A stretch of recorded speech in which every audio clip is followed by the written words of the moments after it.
नमस्कार, आप देख रहे हैं न्यूज फॉर नेशन और मैं हूं शुभे आपके साथ। बिहार में लगातार आपराधिक घटनाएं घट रही है। एक एक दिन में कई सारी आपराधिक मामले हमारे सामने आ रहे हैं और इसको लेकर नेता प्रतिपक्ष तेजस्वी यादव तो एक्टिव हो ही गए हैं। साथ ही साथ अगर हम बात करें उनकी पूरी फैमिली की, तो वो भी लगातार इस मामले को लेकर एक्टिव हैं, सवाल कर रहे हैं, बिहार सरकार से पूछते नजर आ रहे हैं कि आखिर इस तरह की घटनाएं लगातार बिहार में क्यों घट रही है। अब इसी को लेकर अगर हम बात करें नेता प्रतिपक्ष तेजस्वी यादव की मां यानी कि राबड़ी देवी की, तो उन्होंने भी ट्वीट कर ये पूछा है कि आखिर बिहार में जो आत्मविश्वास है वो अपराधियों का इतना उच्चतम हो गया है और बिहार के जो माननीय मुख्यमंत्री हैं उनका आत्मविश्वास इतना न्यूनतम क्यों हो चुका है। इसके साथ साथ उन्होंने ये भी कह दिया है कि आखिर जंगल राज चिल्लाने वाले जो तमाम नेता थे, जो तमाम मुख्यमंत्री थे, वो आखिर मौन क्यों है। वो इस तरीके से चिल्लाने के बाद अब जब आपराधिक घटनाएं लगातार घट रही हैं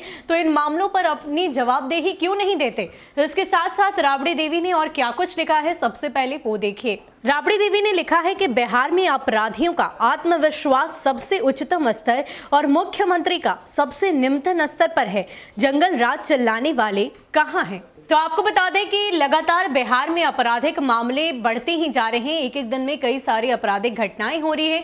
खासतौर पर अगर हम बात करें दरभंगा में लूट के मामले की, तो उसके बाद से लगातार फिर से विपक्ष की ओर से निशाना साधा जा रहा है। तेजस्वी यादव हर दिन एक एक करके ट्वीट कर रहे हैं और इन आपराधिक मामलों का जिक्र करते हुए ये सवाल साफ तौर पर नीतीश कुमार से पूछ रहे हैं कि आखिर जंगल राज के जो महाराजा हैं वो मौन क्यों हैं। क्या यही जंगल राज की कल्पना पूरे बिहार की जनता ने की थी। जनता को वो जवाब क्यों नहीं देते। अब इसी को लेकर राबड़ी देवी ने भी यही पूछ दिया है कि इस जंगल राज को चिल्लाने वाले ये तमाम जो नेता हैं वो अब चुप क्यों हैं। अगर आपको याद हो तो बिहार विधानसभा चुनाव के दरमियान लगातार जब चुनाव प्रचार प्रसार चल रहे थे, तो उस दौरान चाहे बात करें हम प्रधानमंत्री नरेंद्र मोदी की या फिर तमाम जो सत्ताधारी पार्टी के नेता हैं, वो लगातार यही कहते नजर आते थे कि उस दौर को जरा याद कीजिए जब बिहार में जंगल राज हुआ करता था।